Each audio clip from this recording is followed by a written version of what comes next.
मैं सर पश्चिम चंपारण जिले से रहने वाला हूँ और मेरी प्रारंभिक परीक्षा वो वाल्मीकि नगर में हुई है और यह बेतिया जिला का एक छोटा सा पंचायत है। मैं ग्रामीण परिवेश से सर आता हूँ और मैंने सर अपनी कॉलेज की जो पढ़ाई है, ग्रेजुएशन की जो पढ़ाई वो एमजीके कॉलेज बेतिया से करी है। इसके बाद सर मैं 2013 से एज ए गवर्नमेंट टीचर के रूप में मैंने कार्य किया है वाल्मीकि नगर में 2018 तक। और उसके बाद सर मेरा जो सिलेक्शन हुआ था वो बिहार पुलिस में सब इंस्पेक्टर के पद पे हुआ था और फिलहाल में सर बिहार पुलिस अकेडमी में प्रोफेशनल सब इंस्पेक्टर पद पर मैं ट्रेनिंग ले रहा हूँ। ग्रेजुएशन किस सब्जेक्ट से किया है? सर मेरा graduation sir English subject sir, English literature. अच्छा, ऑप्शनल क्या है? ऑप्शनल सर मेरा एलएसडब्ल्यू है सर। एलएसडब्ल्यू, yes sir. अच्छा। बबलू जी स्टार्ट कीजिए आप। जा रहा है रवि जी, आवाज जा रही है? Yes sir, yes sir. अच्छा, अभी हाथरस की घटना काफी चर्चा में है, आप भी अवगत होंगे। Yes sir. इस घटना में पुलिस और प्रशासन इस दोनों की पूरी विफलता मानी जा रही है। अगर आप वहां के डीएसपी होते तो आप इस घटना को कैसे हैंडल करते?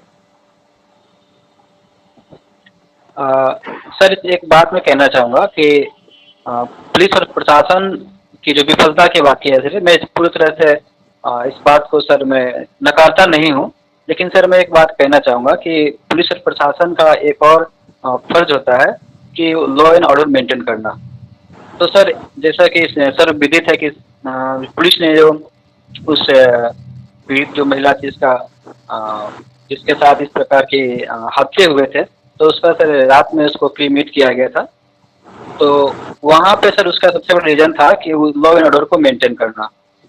तो सर अगर मैं वहाँ का डीएसपी होता तो लोगों के जो आलोचना का सबसे जो बड़ा बिंदु है सर पुलिस के लिए वो ये था कि पुलिस ने उसका जो दाह संस्कार किया था वो रात में क्यों किया। तो सर मैं ये मानता हूँ कि सबसे पहले वहाँ की लॉ एंड ऑर्डर को सबसे बेहतरीन तरीके से उसको एक्सिक्यूट किया सकता था और उस महिला के शव जो थी वो उसको परिजनों को सौंप दिया जाना चाहिए था, जहाँ तक मैं समझ पाता हूँ। मैंने 8 दिनों तक तो पहले एफआईआर दर्ज नहीं हुआ। उसके बाद जब लाश को पोस्टमार्टम करके लाया गया तो उसके फैमिली मेंबर को कॉन्फिडेंस में लिए बगैर ही उसका फ्यूनरल किया गया। तो ये आपको जायज लगता है? ऐसा जैसा कि सर मुझे सुनने में आया, जैसा कि न्यूज़ चैनल के द्वारा जो भी मुझे जानकारी में है फिलहाल अभी, तो उसके सर मैं एक बात कहना चाहूँगा कि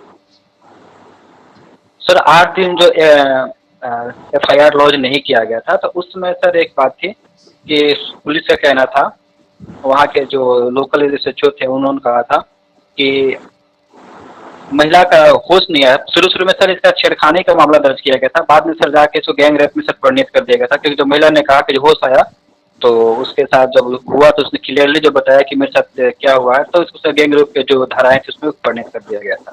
अगर आप डीएसपी होते तो आप भी 8 दिनों तक एफआईआर दर्ज नहीं करते क्या? नहीं सर, ऐसा नहीं सर, बिल्कुल किया जाना चाहिए था सर। जब तो उन्होंने ऐसा क्यों किया, तो आप बताइए मुझे कि उन्होंने ऐसा क्यों किया होगा कि 8 दिनों तक नहीं दर्ज किया होगा एफआईआर? सर मैं समझता हूँ कि सर एफआईआर दर्ज करना चाहिए था सर, क्योंकि जो भी सेक्शन है इस तरह के जो भी नया जो प्रावधान किए गए हैं उसके अनुसार सबसे पहले इस मामले की इंक्वायरी की जानी चाहिए थी और उसके बाद इस प्रकार के सेक्शन को दर्ज किया जाना चाहिए था जो रेप से संबंधित जो सेक्शन है। और मुझे लगता है कि सर यहाँ यस सर, आपसे भी मैच्योर लोग हैं वहाँ पुलिस प्रशासन में, फिर भी उन्होंने ऐसा क्यों किया होगा कि अब दर्ज नहीं किया, गार्जियन को विश्वास में लिए बगैर उसका संस्कार कर, ऐसा क्यों किया होगा? उन्होंने क्या कारण देख के इसके किया? सर जहाँ तक मुझे ऐसा लगता है कि सर ऐसा करने के पीछे यह रीजन रहा होगा कि अगर चूंकि ये मामला बहुत सर हाईलाइटेड हो चुका था, ये मामला राष्ट्रीय और तो सर खैर अंतर्राष्ट्रीय स्तर पे मामला जो तुल पकड़ चुका है, तो पुलिस को ऐसा करने के लिए कुछ ऐसी परिस्थिति आई होंगी, जैसे कि सर हमने आपको पहले कहा है कि अगर जो महिला का जो शव था, जो उसको डेड बॉडी थी, अगर परिजनों को सौंप दिया जाता तो सर पुलिस को ऐसा लगा होगा कि इसे लॉ एंड ऑर्डर जो वहाँ की जो लोकल परेशानी है उसको ज्यादा खतरा उत्पन्न हो सकता है, तो इसलिए सर पुलिस ने ऐसा किया होगा। अच्छा, निर्भया के बाद बहुत ही कठोर नियम बनाया गया भारत में कि रेपिस्ट को फांसी तक देने की बात हुई और सजा का प्रावधान किया गया, फिर भी उसके बाद घटनाएं लगातार बढ़ती जा रही है, आप क्या कारण देखते हैं इसके पीछे? सर मैं ये कहूँगा कि जैसे कि सर हमको पता है कि जो निर्भया कांड हुआ था, तो उसका जो ट्रायल चला था सर, उसके जो केस की सुनवाई जो होते हुए 2020 में जाकर आरोपियों को जो फांसी दिया गया था, मतलब जो भी रेपिस्ट थे उनको फांसी दिया गया था। तो सर मैं एक इसका कारण मानूंगा कि जो धीमा जो न्यायिक जो प्रक्रिया है जो जस्टिस देने की, ये भी एक बहुत प्रकार का सर बहुत बड़ा कारण है। और सबसे बड़े कारण मैं मानता हूँ लोगों की मानसिकता। लोगों के अंदर सर जो कानून के लिए जो डर है वो नहीं है। और एक और सर इस वजह मैं बताना चाहूँगा कि जो बच्चों या फिर जो भी इंसान है उनके जो परवरिश जो संस्कार वो घर से इसकी शुरुआत होनी चाहिए सर। कि जो लिंग के जो आधार पर जो भेदभाव किया था महिलाओं और पुरुषों में वो नहीं होना चाहिए, इसकी शुरुआत घर से होनी चाहिए ताकि वो सबके बराबर नजर से देखें। ये सर 3 कारण मैं तो बताना चाहूँगा। आपकी पद वरीयता क्या है? सर मैं डीएसपी है सर पहले, बिहार पुलिस सेवा, फिर बिहार प्रशासनिक सेवा, बिहार रेवेन्यू सर्विस, राजस्व सेवा, बिहार तो बिहार प्रशासनिक सेवा, बिहार पुलिस सेवा, यस सर, बिहार रेवेन्यू सेवा में सबसे सर। भ्रष्ट कौन है?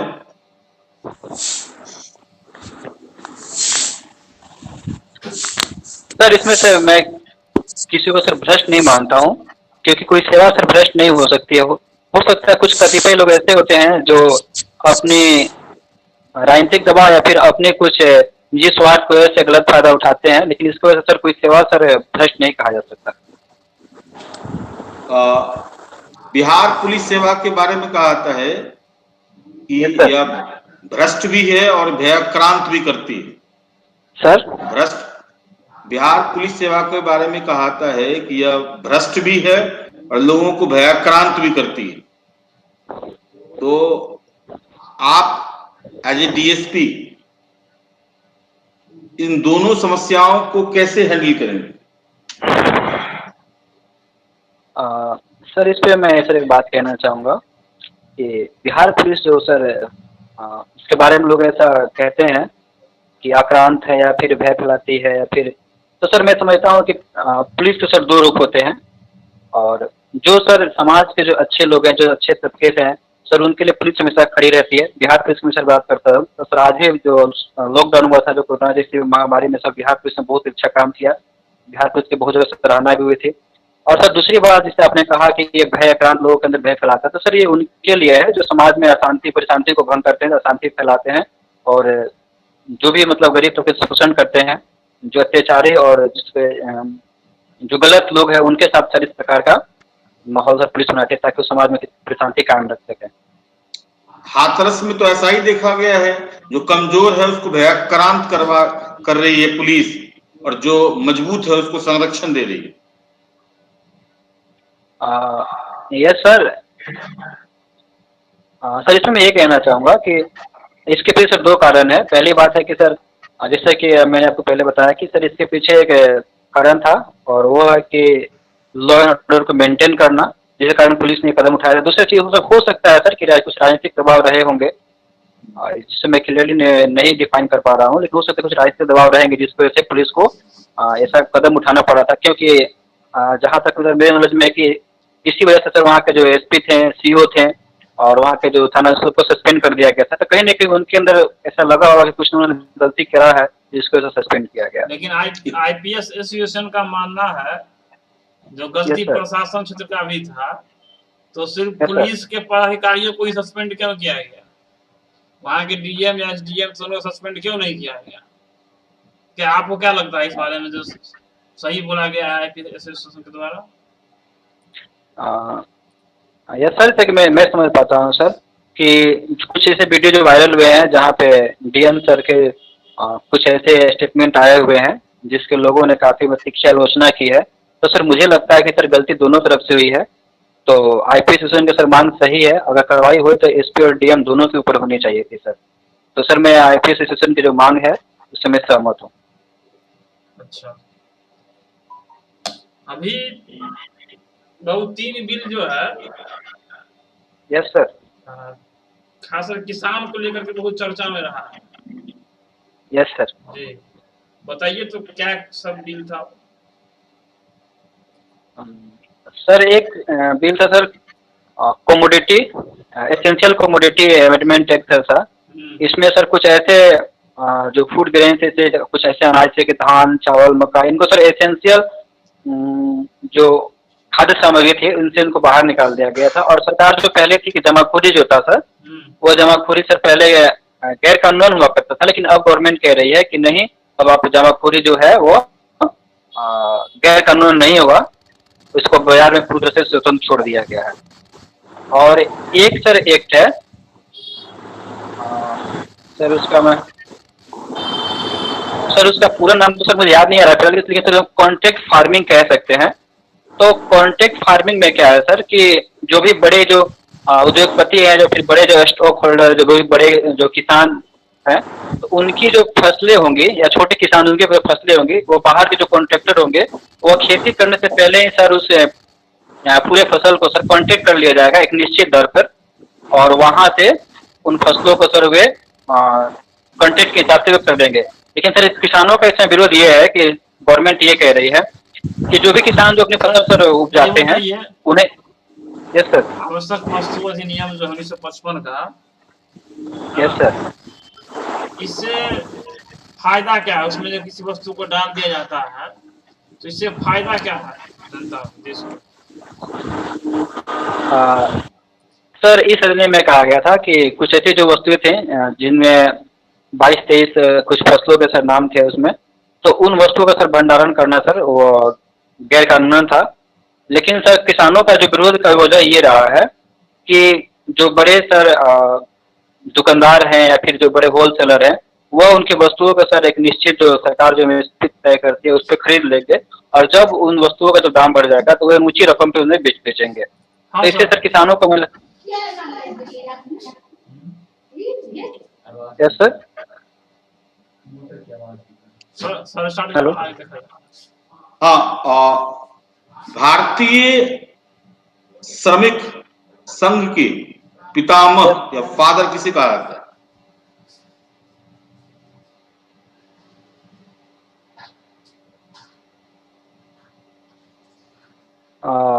सॉरी सर मुझे याद तो नहीं आ रहा है, बट मैं सर गेस कर सकता हूँ, आपका परमिशन हो तो।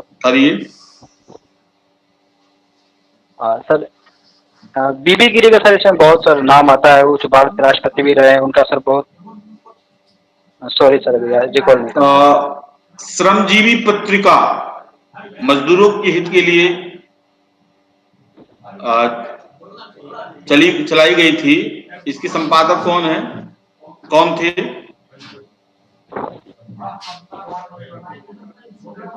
सॉरी सर याद नहीं कर पा रहा। अनुशासन संहिता, आचार संहिता क्या होता है? सर अनुशासन संहिता अगर सर बेसिकली मैं सर बात करूँ अगर सिर्फ श्रम कानूनों की बात, तो ये सर आचार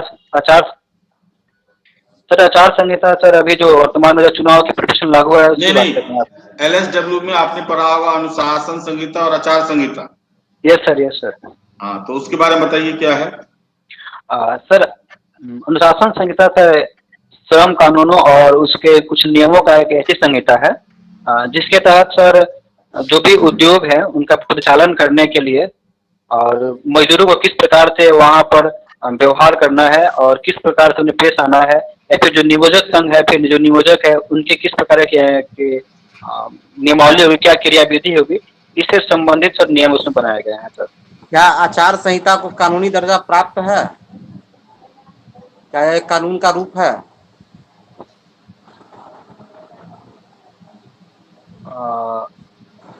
नहीं सर, आचार संहिता श्रम कानूनों का एक रूप है।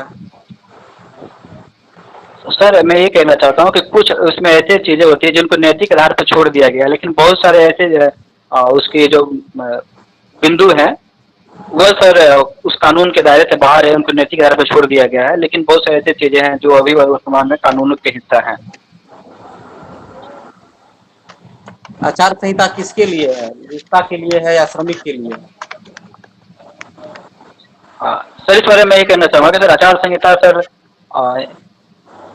औद्योगिक शांति के लिए कहना सर ज्यादा ये उचित मैं समझता हूँ कि औद्योगिक शांति बनी रहे और दोनों के लिए ज्यादा ये बेहतर रहेगा, नियोजक और श्रमिक दोनों के लिए। इस दोनों को बनाया ही गया था औद्योगिक शांति के लिए, लेकिन ये आचार संहिता लागू किस पर होता है? नियोक्ता पर लागू होता है या श्रमिक पर लागू होता है?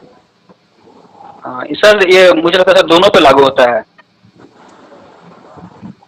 अरे आचार संहिता है तो किसी एक ही पर लागू होगा ना, ये नियोक्ता के लिए बनाया गया था। एक नियोक्ता के लिए एक आचार संहिता थी कि उन्हें श्रमिक के लिए किन किन चीजों का प्रबंधन करना है एक कारखाना के अंदर में।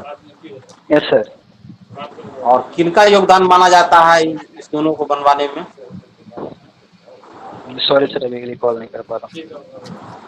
अच्छा, आप अगर डीएसपी के रूप में आपका चयन होता है बिहार में, तो आप क्या सुधार करेंगे कि लोग भयमुक्त होकर आपके यहाँ एफआईआर ड्रॉज कराने के लिए जाएं? सर इसके लिए सर सबसे पहले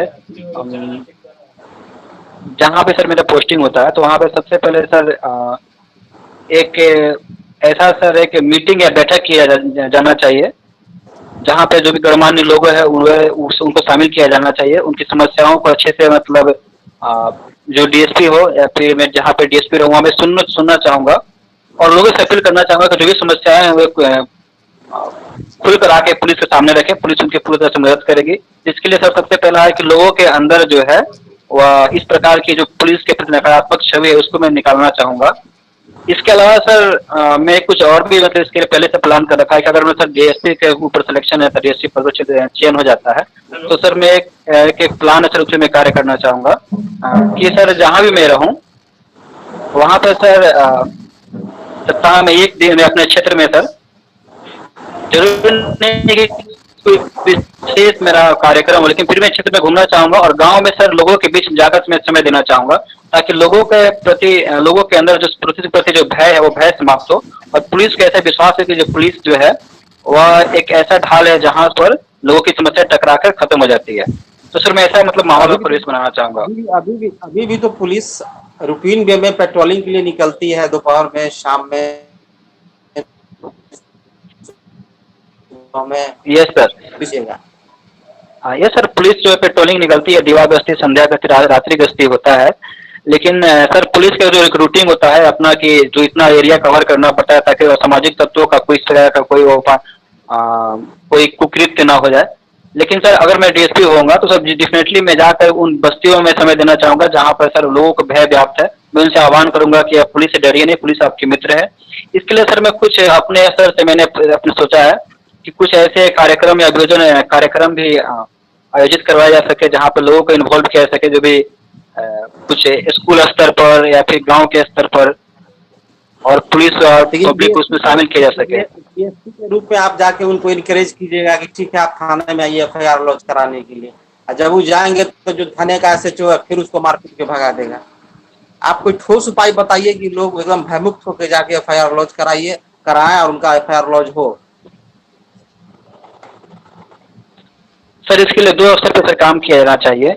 पहली बात है कि सर जो हमारे जो पुलिस की जो टीम होगी सर उनको सख्त निर्देश दिया जाना चाहिए और उनके सर एक जो मासिक जो बैठक होती है, जो गोष्ठी होती है सर उनमें उनको कड़ा निर्देश दिया जाना चाहिए कि जो भी मतलब लोग आते हैं उनका समस्या को अच्छे से सुने। और दूसरा असर सर ये होगा वो पब्लिक की तरफ से होना चाहिए कि आपके अंदर जो भी कोशिश करना चाहिए कि जो भी उनके अंदर भय है, पुलिस की जो नकारात्मक छवि है उसको निकाल फेंकना चाहिए। सर ये दो स्तर पर काम किया जाना चाहिए। इसमें जो इंफॉर्मेशन टेक्नोलॉजी है इसका आप इसका भी यूज कर सकते हैं ना? यस सर, इस इंफॉर्मेशन टेक्नोलॉजी सर अभी उसका भी यूज किया सकता है। सर इसके लिए मैंने एक प्लान भी सोच रखा है कि मैं जहाँ भी अभी जैसे हमारे जिला का जो डीएम है श्री कुंदन सर, तो उन्होंने सर क्या करा है कि यहाँ के जो भी अच्छे जो गणमान्य जो लोग हैं, बहुत सारे लोग हैं, उन्होंने सर फेसबुक पे एक ग्रुप बनाया हुआ है जहाँ पे वो जुड़े हुए हैं। तो सर वो जो भी सरकार की योजनाएं आती है सर उस पर पूरा डिस्क्रिप्शन देते हैं और जो भी लोगों की समस्याएं होती है सर उनके वो पोस्ट में वो सर टैग करते हैं, पोस्ट करते हैं। डेफिनेटली सर जो यहाँ के डीएम सर है उन जो भी समस्याओं का सर संज्ञान भी लेते हैं। तो सर ऐसा मुझे लगता है कि सर बहुत कारगर रहा है। तो सर इस तरह की नीति अपनाकर सर पुलिसिंग को सर बेहतर बनाया जा सकता है। अच्छा, अब तो आपके विभाग के लोग भी बीआरएस लेके इलेक्शन में खड़े हो रहे हैं। आपके डीजीपी साहब बीआरएस ले लिया और खड़े हो गए। पुलिस अब राजनीति में जाने का एक आसान रास्ता हो गया है। लोग पहले पुलिस में जाके ऊंचे पद को पाए और उसके बाद राजनीति में चले जाएं। आप इसको कैसे देखते हैं? सर इस बात से मैं ये कहना चाहूँगा कि जो हमारे जो पूर्व डीजीपी श्री गुप्तेश्वर पांडे सर रहे हैं, तो उनका सर ये अपना एक व्यक्तिगत अधिकार है सर, क्योंकि उन्होंने वीआरएस ले लिया है और वीआरएस के बाद सर उनका एक व्यक्तिगत अधिकार है, वो उनकी स्वेच्छा के ऊपर से वो जहाँ जाना चाहते हैं, जिस जो भी जो नियम संगत जो कानून है उसके दायरे में कोई भी काम करना चाह रहे हैं, उसके लिए सर स्वतंत्र है। हमारे संविधान में विधायिका, कार्यपालिका और न्यायपालिका इस तीनों के बीच में शक्ति का पृथक्करण किया गया है। Yes sir. अब वो कार्यपालिका का हिस्सा थे और अब वो विधायिका में जाना चाहते हैं, तो आपको नहीं लगता है कि शक्ति पृथक्करण का जो सिद्धांत है इसको कहीं ना कहीं ठेस पहुंचता है? सर बिल्कुल सर, मैं आपकी बातों से पूरी तरह सहमत हूँ, लेकिन सर एक बात मैं भी कहना चाहूँगा कि सर उन्होंने जब वॉलंटियर जब रिटायर ले लिया सर, तो ये सर कार्यपालिका का जो भी कर्तव्य अधिकार थे हुए उनसे अब अलग हो गए, तो उनका सर अपना एक नैसर्गिक अधिकार है कि वो अब जो राजनीति में जाना चाहते हैं तो इसके लिए वे स्वच्छंद है, स्वच्छ बिल्कुल आप खुद से जा सकते हैं सर, उनका अपने अधिकार है। सर अंतिम प्रश्न है। Yes sir. अनुबंध एवं समझौता, इसमें क्या अंतर है?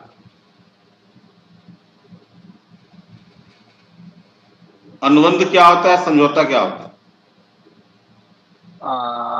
सर जहाँ तक मैं समझ पा रहा हूँ कि अनुबंध होता है सर,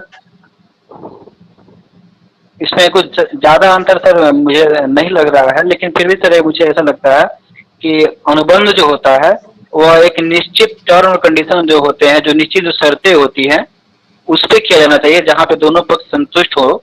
लेकिन सर जो समझौता होता है वह सर कोई एक पक्ष जो होता है उस निश्चित शर्त के अभाव में भी सर वो समझौता सर किया जा सकता है। कहने का सर अर्थ यह है, मैं कहना चाहता हूँ कि समझौता सर जो होता है वह किसी निश्चित जो बिंदु होती है उसमें एक पक्ष ऐसा भी होता है जो उससे संतुष्ट ना हो लेकिन फिर भी समझौता किया जा सकता है। लेकिन अनुबंध में सर दोनों की सहमति होनी चाहिए और दोनों को उस बिंदु पे बराबरी का हक होना चाहिए। तो पुलिस यही करती है कि अगर पक्ष संतुष्ट नहीं है फिर भी समझौता करवा देती है, इसलिए आप कह रहे हैं ऐसा? नहीं सर, ऐसा नहीं है सर। पुलिस जो होती है सर, पुलिस का काम है कि लोगों को जो कानून के जो भी बेहतर तरीके से परिचालन करना, लोगों के उत्तर में उनका मनोभाव रिफ्लेक्ट होता है। ऐसा माना जाता है कि आप जो बोलिएगा ना वो आपके सोच के रिफ्लेक्ट करेगा। तो समझौता में आप बोल रहे हैं कि अगला आदमी संतुष्ट नहीं है तब भी हम दोनों के बीच में कंप्रोमाइज करवा देंगे तो समझौता हो गया। आप पुलिस डिपार्टमेंट से हैं, आपको खूब रगड़ेगा आप इंटरव्यू में, समझ जाइए। एक चीज तुम रवि, यस सर, 2-3 चीज ध्यान रखना है। जैसा कि बबलू सर ने कहा कि पुलिस से जुड़ा हुआ काफी क्वेश्चन पूछा जाएगा। एक तो तुम ट्रेनिंग ले रहे हो वो, दूसरा तुम डीएसपी का चॉइस दोगे, हेवी क्वेश्चन लोडेड हो। इसमें पूरे इंटरव्यू के दौरान मैंने ये देखा है कि कोई चीज पूछा गया आंसर, तो तुमने जो आंसर दिया उसके बाद तुम्हें महसूस हुआ कि नहीं ये सेटिस्फैक्टरी नहीं, कुछ और जो कि बता देते हैं, फिर दूसरा स्टेप से बोलने। जितने भी क्वेश्चन पूछे जा रहे हैं इस तरीके से उसका एक एग्जैक्ट आंसर तैयार हो जाना चाहिए। जो घटनाएं घट रही है उससे जुड़ा हुआ एक शेप तैयार होना चाहिए और रिपीट लगता है, जैसे मान ली बहुत सारा चीज रिपीटेशन मुझे लग रहा है और एक ही चीज को अलग अलग तरीके से दोहराना, इससे समय की भी बर्बादी है और इंप्रेशन भी अच्छा नहीं जाता है। मतलब सेंटर्ड आंसर देना है, संक्षिप्त में आंसर देना, सेंटर्ड और संक्षिप्त में आंसर देना, ठीक है? इसको ध्यान में रखोगे, एकदम सेंटर्ड और संक्षिप्त, और उसके बाद काउंटर क्वेश्चन पूछने दो, तब तुम फिर बोलो, उसका भी आंसर दो संक्षिप्त में, फिर काउंटर पूछने दो, फिर संक्षिप्त में। क्या होता है कि अगर लंबा चीजों को दोगे तो बहुत दिक्कत होगा। जैसे मान लिया वो हाथरस शेप में भी हो जाएगा तो उसको बहुत ज्यादा सीधा एसआईटी गठित की गई है, सीबीआई की जांच दे दी गई है और रिजल्ट आने के बाद ही इसके बारे में बहुत कुछ कहा जा सकता है। मीडिया पर से जुड़ी हुई चीजों पर हम ध्यान नहीं देंगे। सीधा संक्षिप्त उत्तर इतना ही होना चाहिए यहाँ पे। तुम हाउ कैन यू जज what is their condition there, ठीक है ना? सीधा संक्षिप्त दे। अब उनको पूछने दो काउंटर क्या पूछ रहे हैं, फिर सीधा एक लाइन में आंसर दीजिए, फिर काउंटर पूछने दो,